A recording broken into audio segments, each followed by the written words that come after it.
Hi everyone, my name is Sandiswa and welcome to Tax Shelter. Today I'm going to be talking about SARS debt. What do you do if you owe SARS? What can you do if you can't pay? And what are the options available for you if you can't pay or settle the amount that's you owe SARS? And also, what happens when you actually don't pay SARS and don't make any arrangement and basically just ghost them? So those are the things that I'm going to be discussing with you today. So if you owe SARS, or you know someone who owes SARS, or if you want to know what happens in the future if you can't pay SARS, then stick around for this video because I have some really good tips for you and also some options that can help you in future or someone that you know. But before we get into it, if you like this type of content, please hit the subscribe button so that you don't miss out on anything. And if you are happy with this video, maybe at the end of it or even right now, then I'd really appreciate it if you can give me the thumbs up. It really helps this channel. Thank you very much. Now, please let us dive right into it. If you see me looking down, I'm looking at my notes, trying to make sure that I don't miss anything. So, what happens when you don't pay SARS? First of all, if you submit a return and do not make the necessary payment arrangements or you don't pay SARS at all, that is a criminal offense. You can go to prison or you can pay a huge fine. So it is important that if you owe SARS, then you get your ducks in a row, you don't ghost them, you do something about it basically. There are many options which I will be discussing in this video. Now, what options do I have available if I owe SARS? Number one, you can do what we call an installment agreement. An installment agreement is whereby you go to SARS and say, SARS, I owe you 100,000 Rand, but unfortunately I cannot settle the debt all at once. I would like to pay an amount of 10,000 Rand a month. This is just an example, obviously, and then SARS will be like, okay, that's fine. You can pay us an amount of 10,000 Rand a month, or they may even come back to you and say that, you know what, we've looked at your finances and we think that you can afford to pay 20,000 Rand a month. So SARS can decline or they can alter your arrangement or anything can happen basically. But at least this is an option that is available for you should you want to settle your debt, should you want to pay your debt over a period of time. And if you are unable to pay the whole amount all at the same time. Now, important things to note when it comes to your installment agreement. Number one, you can't default.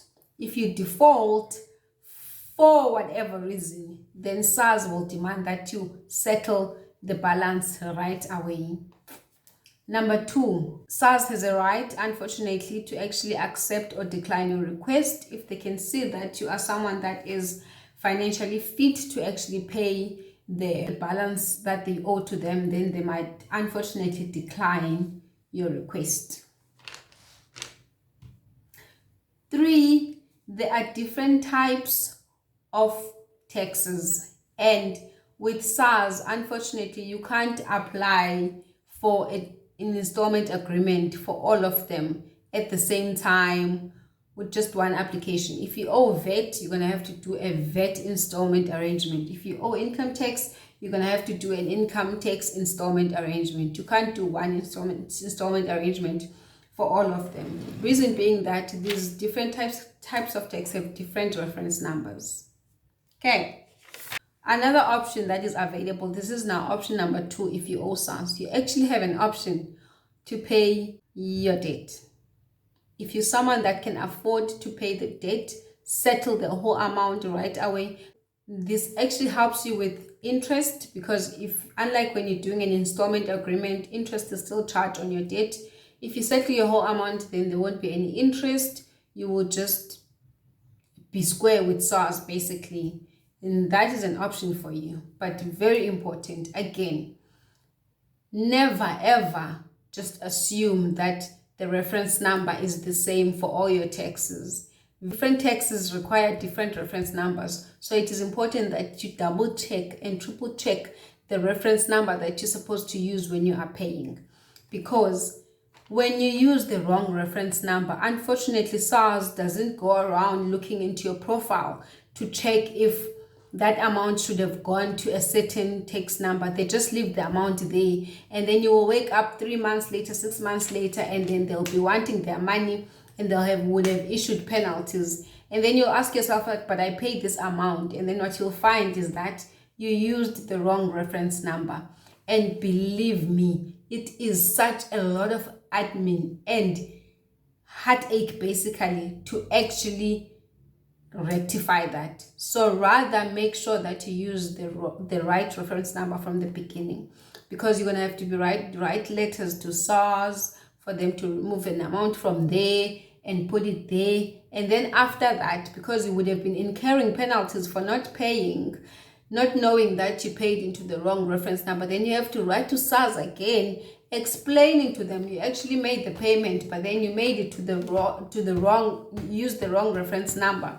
So you are begging and pleading and asking them to actually remove the penalties, even though in most cases that I've dealt with, they have removed the penalties. It's still a lot of admin, and it still costs money, because in some of these situations, then you require a professional to write these letters and use the right amount and whatnot, and the allocations and all those things. It just becomes a complicated web that you wouldn't want to deal with. That is why I'm emphasizing the correct use of reference numbers.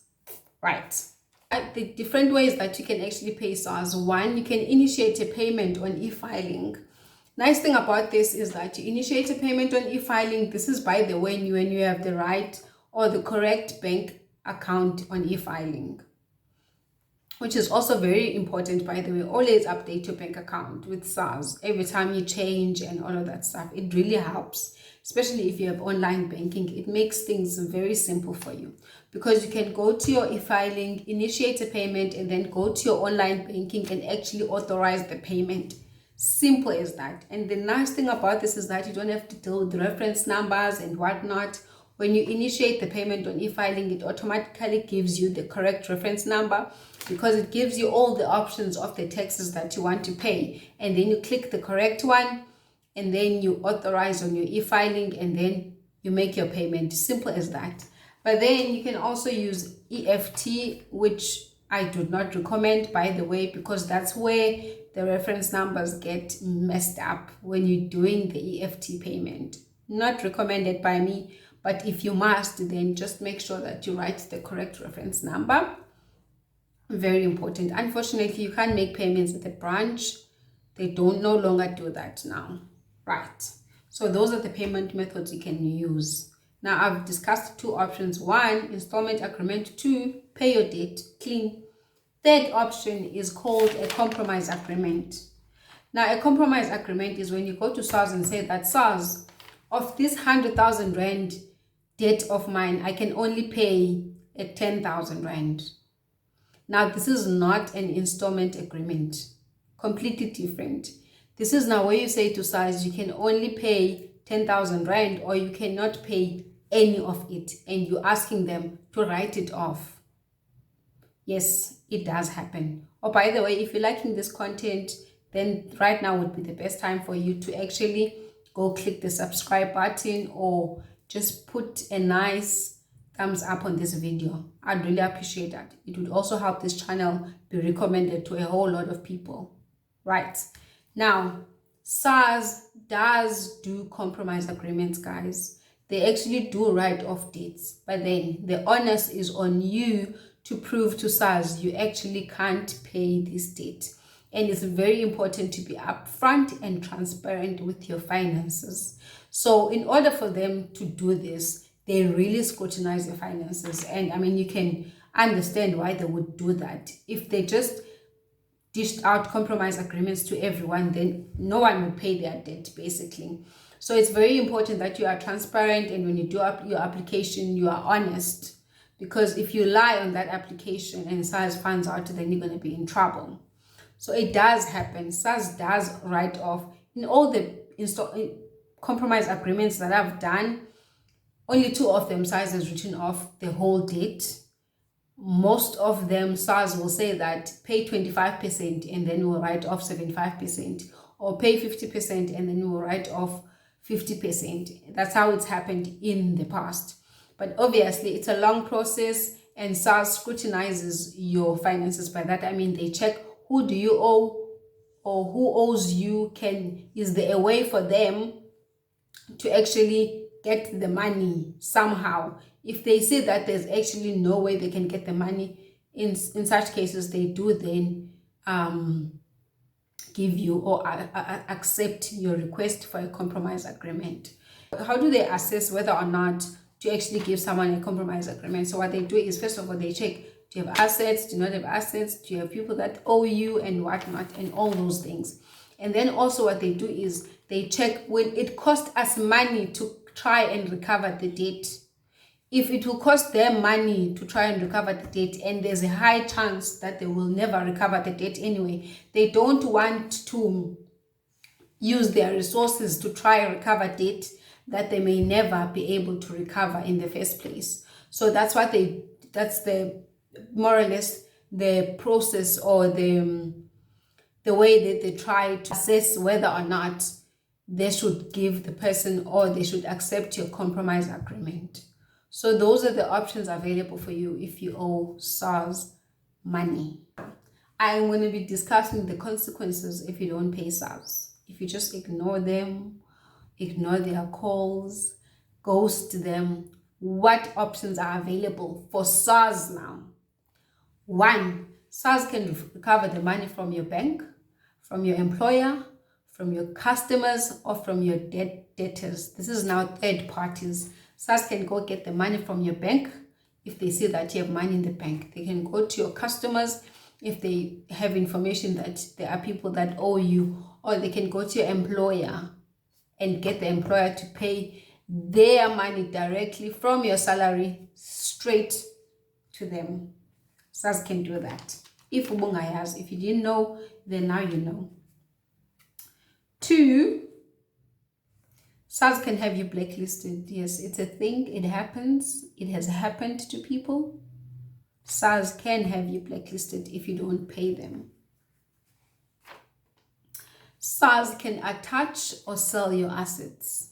If you have assets that SARS knows about, maybe rental properties and all those things, and you owe them money, they can attach and sell your assets to recover their money. SARS can liquidate or sequestrate your estate, which is very sad, by the way. If you don't pay, SARS can liquidate or sequestrate your estate.